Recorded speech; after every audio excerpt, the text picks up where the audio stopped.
Hello, it's Charles with Uber Eats. Today is Thursday, December 19th, 2024, and I am blessed that God gave me the wake-up call this morning. And I know I'm blessed because He didn't give that call to everybody this morning, and I'm going to make the most of it. And if you're watching this, He gave you the wake-up call also, so you're blessed as well. I worked on a different level yesterday, same section but different levels. Instead of working levels 3 and 4, one of the team leaders had me work on levels 2, focus on level 2, and help on level 3. And it turns out that that guy that I told you about, he wasn't a very good worker, which is why I'm suspecting the lady on level 1 wanted me to be swapped out with him. Every time I would go up to level 3, which is his level, he would never be there, and his packages would all be stacked up and falling off the lanes. And every time I went up there, not only would he not be there working, I've never ran across to him all day, never saw him. So I don't think he hardly ever worked on his level 3. He stayed up on level 4. And I noticed from his stacking jobs, he's not a very good stacker either. In fact, I'm not the best stacker either, but my stuff doesn't fall over, and it makes it to the back of the lane for the shipping guys to pick it off. He had 3 or 4 pallets that had fallen over on level 4 this morning, that had fallen over overnight, which happens. Boxes settle and stuff, and if you aren't a good stacker, your stuff's gonna fall over, and that happened to him. Another thing he did wrong, we have some shipping lanes that aren't allocated to stores. They're just unassigned, and you're not supposed to use them. Well, the one next to 1006 is one of those lanes, and he had filled that unassigned lane up with product from 1006, and you're not supposed to do that. The one they're next to each other. So, and I told him, hey, that stuff, when they go to pick up 1006, they're not going to pick up anything from that unassigned lane, and it's not going to go out to the store. And he said, well, it was already there from the second shift guy. And I know that's a lie, because for one thing, I know it wasn't me that put anything there. I've learned to avoid doing that. And the second shift guy wouldn't have been the first person to put a package there. It would have been him.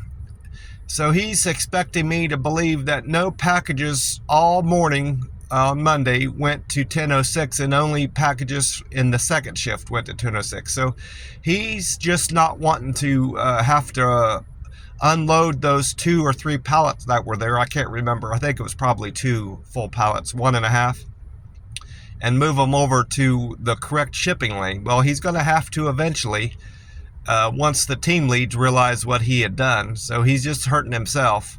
And to top it off, he had continued putting packages in that wrong shipping lane after I told him of the mistake he had made. So it's just, people like that are just frustrating. And it's not a language barrier. He's a Mexican, but it's not a fact that he doesn't understand my English, because I took him up there and showed him, how it was wrong. So he can't say that he doesn't understand me. Hold on, I need to turn the heat off. It's getting hot in here. So, long story short, that girl was right about him. He's not a good worker, and he's not a good team member either, on top of that. Because he's not easy to communicate with, and he's not cooperative. And that's the things that you need out of a team member. So overall, I had a good day at work. It was busier, which I like. And we're done with Valentine's shipping, so we don't have to worry about putting stickers on boxes that have Valentine's on them. They want us to label all the Valentine's products so the stores can know to set it aside and not worry about it until after Christmas. So we don't have to worry about that anymore, and that's a good thing, because that was a bit of a burden. because it's hard enough to keep up with all the packages coming down and sorting them and putting them in the right shipping lanes and all this.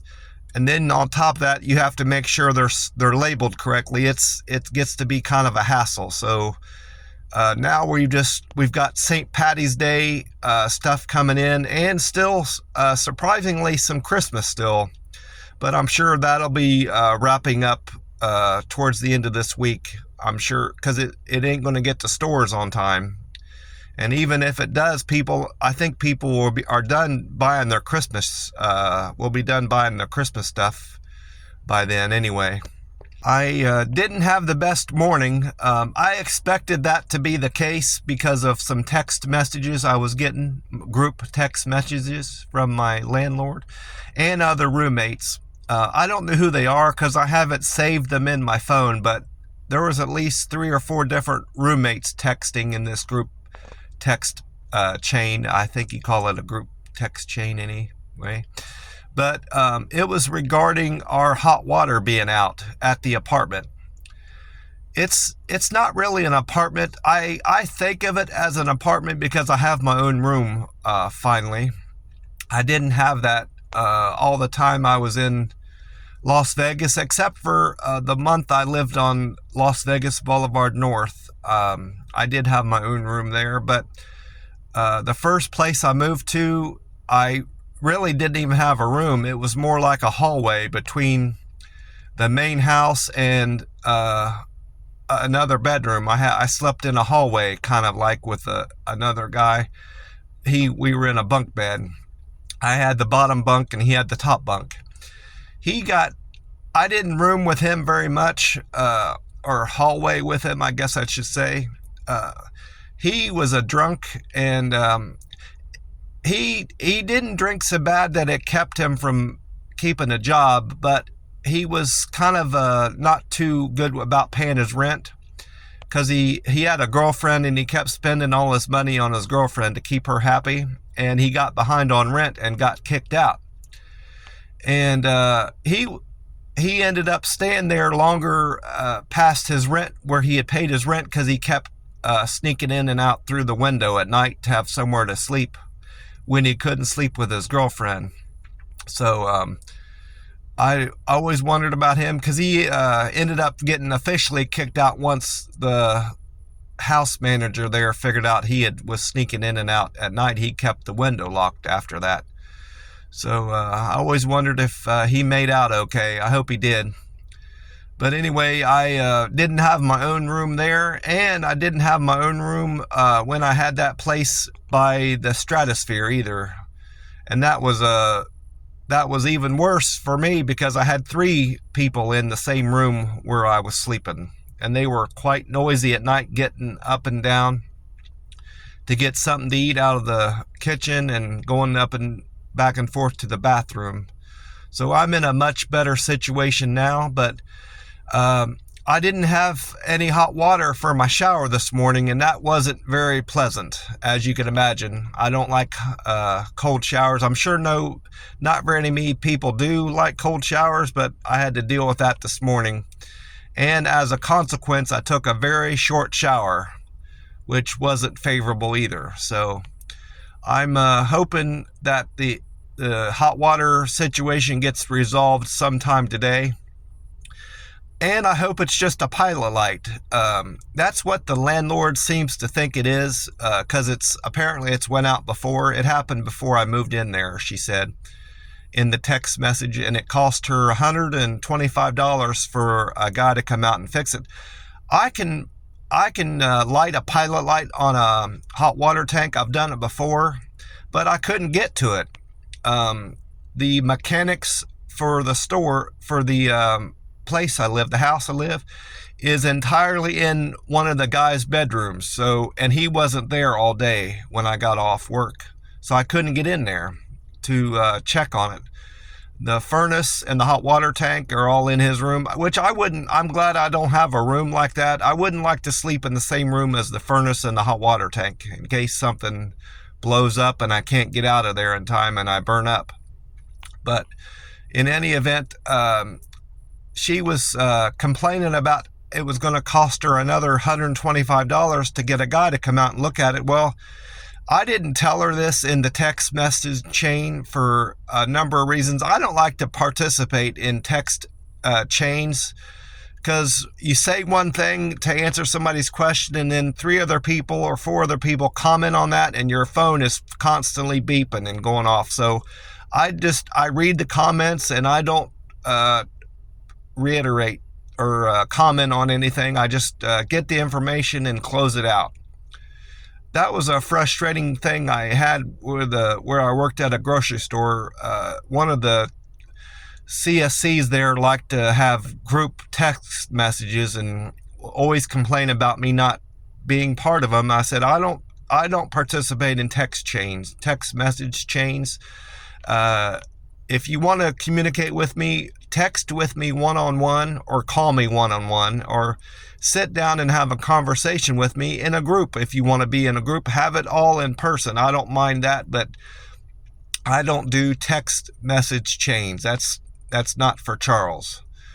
But anyway, in my opinion, if you own a house like my landlord does and something mechanical breaks down or it needs repairs in the house, that's just a cost of doing business, especially if you're a landlord and you're responsible for having people in your house and they're paying you rent.